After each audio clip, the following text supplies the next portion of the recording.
let's get started. Let's get started. Okay, guys, this is the Low Up Podcast, Make You Blow Up Podcast. My name is Lee, and we're here with a very, very special guest. She is an actress. She is a musician. She is a singer, a songwriter, and guess what? She's a storyteller too. You may not have even known. This is someone with, I believe, has an amazing, great energy. Guys, I want to introduce you all to Eli. Hey, hello. I really like that introduction, by the way. Thank you. Oh, it's accurate. So, you know, I have a bunch of questions for you about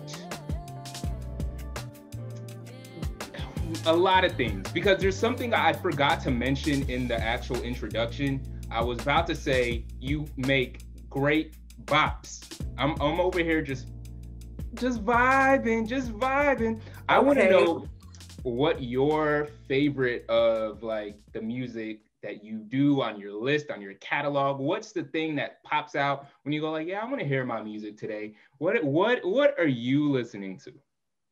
So again, it depends on my mood. It depends how my day is going. Like today, I would definitely listen to. Today would be an I Am Eli day. Yesterday was a Riot day, but I Am Eli is today. So okay. So I Am Eli is today. Can we go back to kind of like what that song is to you?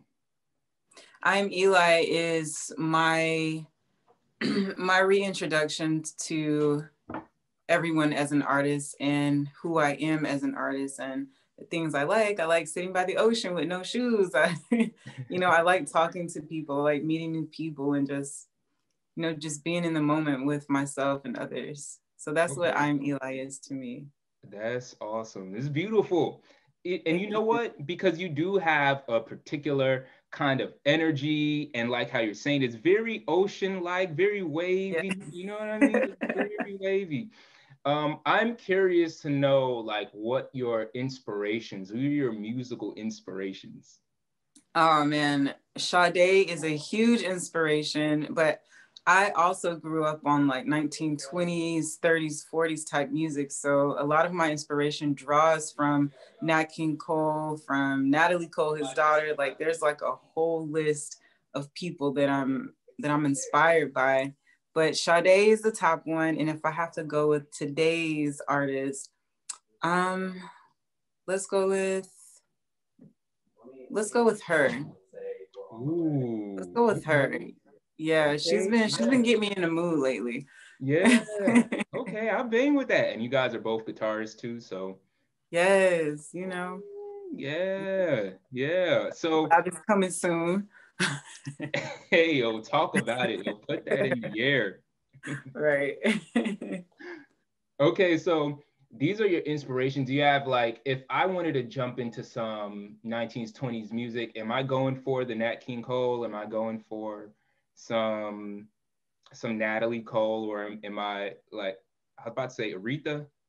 I don't know if that's even the same time period, but she's a little bit later, a lot of bit later, but she still counts. She still counts. Yeah, Nat King Cole, he was just such a inspiration to me just because my grandfather put me on him and my dad would play him. And then I got introduced to the female artists. So Sarah Vaughan, Ella Fitzgerald. So those songwriters of those times just painted stories. And I love, as you know, I love telling stories. So it only makes sense to bring it back into my music, just to paint a picture. That's what I intend to do. So I think I jumped off your question. Perfect. Okay. Yeah. Because that's one thing that I think is missing from a lot of people who listen to music. They listen, but sometimes there's no story, because sometimes bops don't have stories. It's a bop and it's a vibe, and a vibe is good, but sometimes when you're listening to the story of the music, it has a piece of the actual music itself. And then of course the words, kind of like everything is melting together. And we don't necessarily get to understand that process or even know that it's there. Most people don't. Yeah, it's like at the end of the day, I am truly an artist and I take my craft so serious. And like you said, there's nothing wrong with the bop and a vibe here and there because I have made some songs that are just meant to be a bop or a vibe, but I love entertaining people, but more importantly, I'm an artist. Like I have to express myself through my art. So doing things just to last, just to make people dance, I can't. I gotta, exceed past that. I totally understand that. I totally understand that. So, you are an artist. You are a performer. Just it just flows out. Yeah. What was, now I want to know this, your very first performance like? What was that experience? As an R&B artist, or like my first time in front of people to You begin tell with? me. You tell me. Okay, I'm gonna give you both. I'm gonna give you both. So my first time performing in front of a crowd as an R&B artist, you know, it my look wasn't there, like nothing fit, but I made it work just because I enjoy it. It was intimidating. I wasn't comfortable with my voice. I wasn't comfortable with myself, to be honest. And I was just kind of, my manager, Mary, she was like, okay, if we're going to do this, we're going to do it. She just threw me out there and I got thrown out there and it was, let's just say I've gotten a lot better. Okay. Okay. Better. Well, wait, I'll hold it. You said you had two. Oh, yeah. So my first time in front of a crowd, I was 3 because my first love was dance. I was a dancer for 17 years. Mm-hmm. What? Yeah, Okay. man. I was going straight to Broadway. Hey, So okay. this is a big change. But that was my first time, and like I said, I did that for 17 years, and music was always in the background because I wanted to do musical theater. I wanted to go straight to Broadway, just sing on stage. It's still gonna happen, but music is in my DNA. It's my life, so it found me. Okay, so I'm getting my mind blown right now. Musical theater, that is a whole nother bag. Oh I yeah. was actually just talking to someone else on the last pod who was just saying he started with a theater background, and he said Okay. people who start with theater backgrounds have the whole world wide open to them. Yes, this is so true. This is so true. What's your favorite musical? Um. So the funny thing is, I'm obsessed with musical theater and film. So I would say Singing in the Rain is my favorite. And then comes Cabin in the Sky Okay. with Lena Horne, stormy weather. But as far as like just straight theater, Rent. A classic. A Oh, classic. yeah. The only thing I can remember from Rent is the 525,000. 600 minutes. Yes. That's it. That's it. Okay, so you know, I was not expecting that answer at all. Yeah. Um, I wanted to go over like how good it is to have, good management, good people in your corner, in your pocket, sometimes people who push you. Mm-hmm. Could you speak on that a little bit? Because I know I've had that too. When those days you don't feel like doing it, Right. get out there. Right. It's so important to have a good team and someone who's on your side and just sees your vision as much as you do, maybe even more than you do. Hmm. Because artists, we're sensitive. Like we're sensitive to our art. We can be insecure about our craft, and so I think it's so important to have someone in the background that just really focuses on you and your career and your mission and your goal to really push you to, because I feel like they're not necessarily familiar with the insecurities. Well, everybody has insecurities, but as far as like an artist standpoint, they're not familiar with when an artist puts out music, how it could affect them personally, and if people don't respond, how it affects them.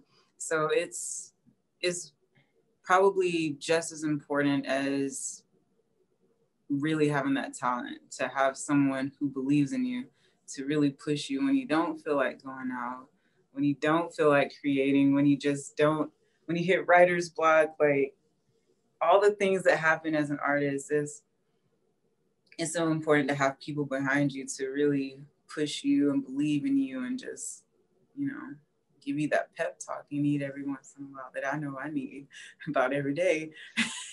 Talk about it. That is actual factuals right there. So, shout out to the good management out there. Yes, shout out to the Canary people. management, let's go. Hey. So you talked about it a little bit, just a moment ago.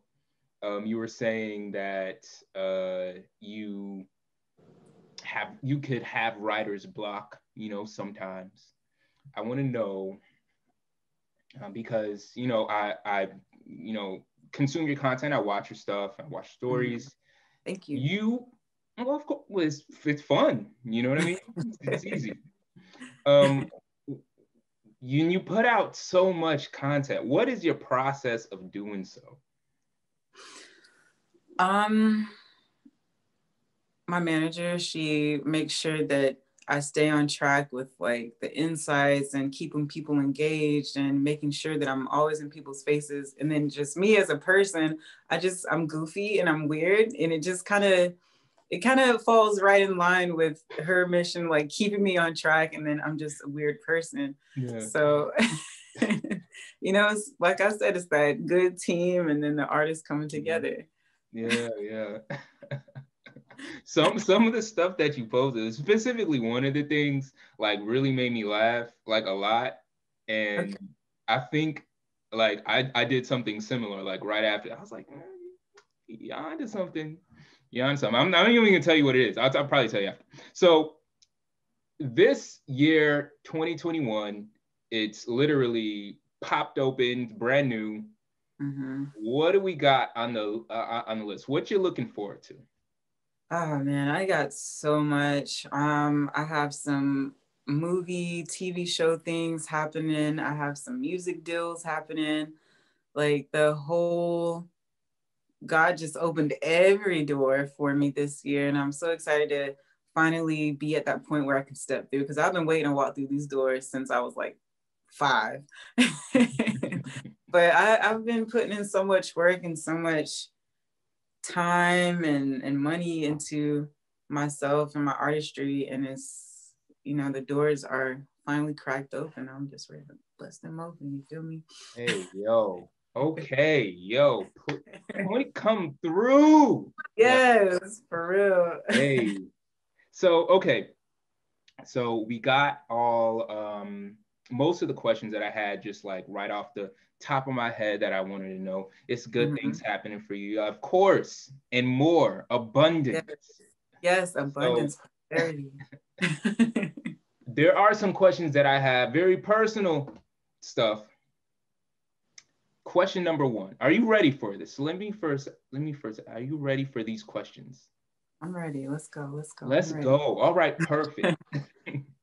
What is the best financial decision you've ever made? The best financial decision I've ever made, to buy a new laptop.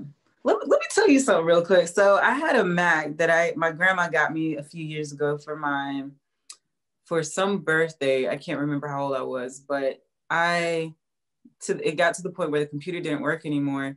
And so I needed a new computer, but I was really trying to make this one work. And finally, I was like, okay, let's get a new computer and let's sell this other one. Do you know how much they told me it was worth? Just take your best guess. $200, $300? $10. Wait, what was that amount? $10. Livid. I am so mad about it. So it's just here. I wish I could rebuild a computer, but my best financial decision is getting my computer, because I can do anything and everything. It's so much easier to access this lifestyle as an artist. I could imagine. I don't know what it is about hanging on to like technology like that, but I'm someone who's like that as well. I would buy or purchase a computer, a laptop, even my phone, and it's just old. Right. My family, my brothers, my friends are like, yo, what are you doing, dude? Like, it worked for me. I'm a point A to point B kind of guy, you know what I mean? So yeah, I can dig it. Technology, when you can upgrade a laptop or computer or something like that, best financial decision, guys. Don't sleep. Oh yes. Okay. Also, this is the second question that you're getting from the random bowl. I have a random bowl in front of me, but you're not here to choose from the random bowl, so I'm choosing from the random bowl for you. Okay.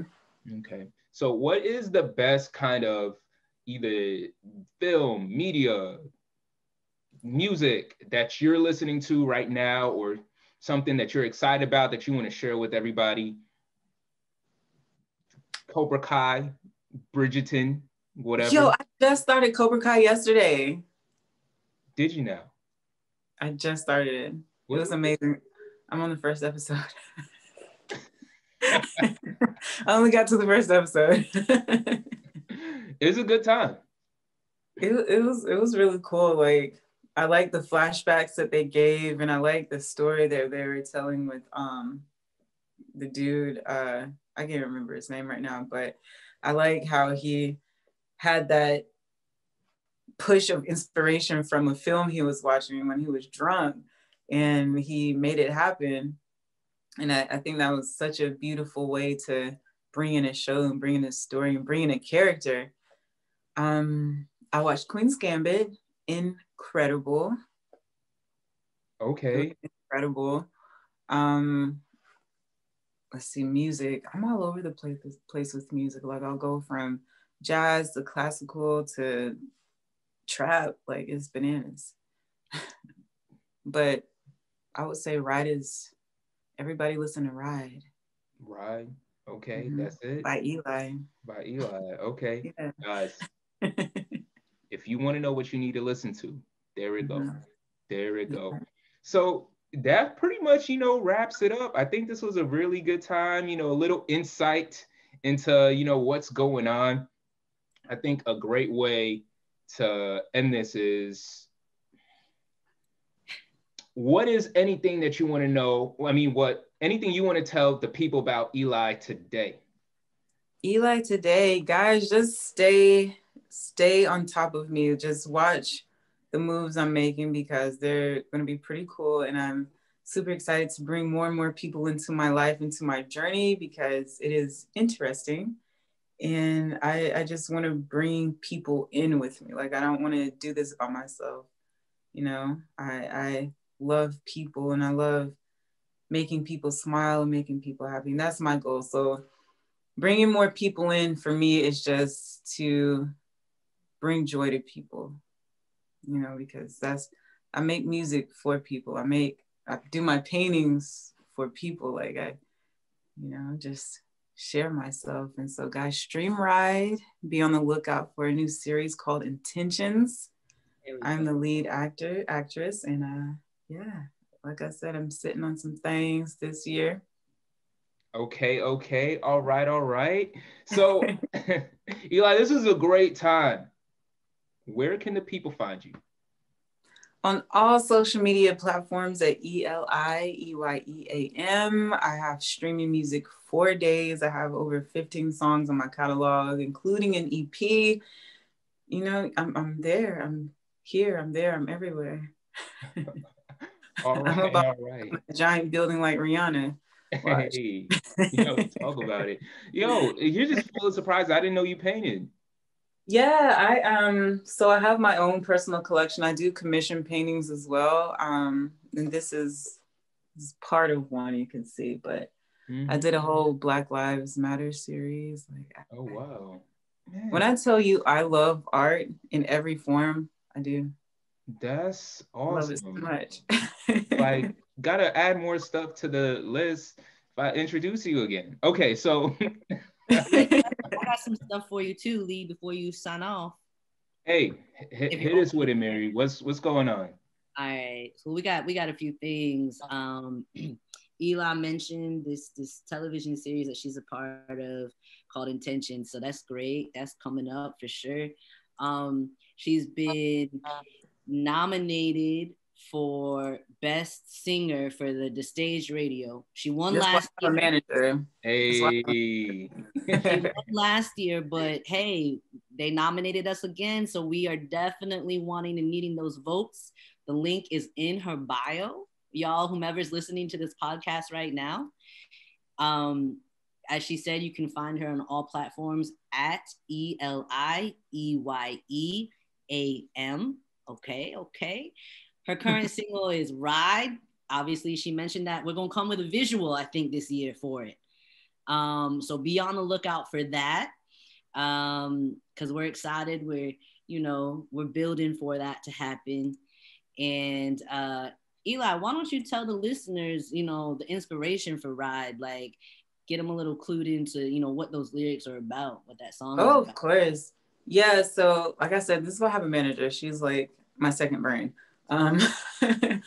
So Ride, I wrote after I had a lull of writer's block, and I was just feeling really anxious. My anxiety was kicking up, and I was sitting in Kroger's parking lot, and I just started writing, and out came Ride. And Ride is just about going out, just being on the road, just letting everything drip away. When anxiety, insecurities, anything that comes over you, I just talk about what I personally do to alleviate that stress, that anxiety. But it's tree friendly. Mm-hmm. It's for anybody dealing with anxiety. Like I said, I do this for the people. So that's awesome. And she created, actually this year, her first time we've been talking about this, but she did go ahead and create a Patreon. So yes, there are even more ways for her elites, which is what we call them, her fan base, Eli elites, anyways, to connect with her on a more exclusive level. So she has 3 packages there. She's got her bronze, her silver, and her gold. And I think even her paintings is up, like a painting for her is up for commission in one of those packages. Mm-hmm. So, as she said, she is an artist of many mediums. So definitely, y'all, if you're interested in connecting with her in a more exclusive way, check out her Patreon. It's the first link on her bio, and check out what she's got to offer, because you get a little bit more one-on-one with her. So who wouldn't want that? And we're going to be doing yoga too. Yeah. Did I say I was a yoga teacher? No. Yeah. So yeah, as actually a part of her gold package, she will be leading a 30-minute virtual yoga practice at the end of every month. She's certified. She went and got her certification from Core Power Yoga up in Chi-Town. And she taught for years. Yeah. Wow. Go with it, Eli. Okay. Right now, the SEI Awards are open. And if you're not familiar, artists, definitely get in tune with them. They nominate everybody at the top of their field in the Southeast region of the United States for different categories. So they're open for nominations right now. So you can definitely nominate her. And we would definitely appreciate that. Link is in her bio as well. Perfect. Female of the year. Though, Mary. I mean to cut you. When does voting, when does that end? Voting for the SEI Awards? Yeah. Or voting for the Stage Radio Awards? Okay. The Stage Radio Awards ends in January, because they announced the winner in February. For the SEI Awards, I believe it ends in March. So this is just actually the nomination period. So where the Stage Radio picks their nominees, SEI Awards asks you to nominate different people, and then it's open to the second stage of actual voting. I believe it ends in March, though. So, you know, Lee, you could put yourself up there. There's multiple categories up there. And, you know, it's great. It's great to be recognized in that way, especially for an artist who is building. You know, we got a lot going on. There's a way for you to sign up for her e-newsletter that keeps you up to date on the minute. E-newsletter comes out once a month, recapping what she's done for the previous month, telling people what's coming up for the upcoming month. She's got interviews with amazing people like you that she lists on her Linktree as well. So there's, y'all, I'm telling y'all, tap in with Eli. She's got a lot going on and she wants to reach out to y'all. She wants to connect with y'all. Yes, everybody tap in. There's a lot going on, so you always want to keep your eyes on it. Guys, I appreciate you for watching. Eli, thank you so much for being here. This was fantastic. This was awesome. Thank you so much for having me on such a beautiful Sunday. This was great. This was great. And guys, remember, this is the Low Up Podcast. Doesn't matter where you are always on the up. Everybody, peace out. Have a good Sunday.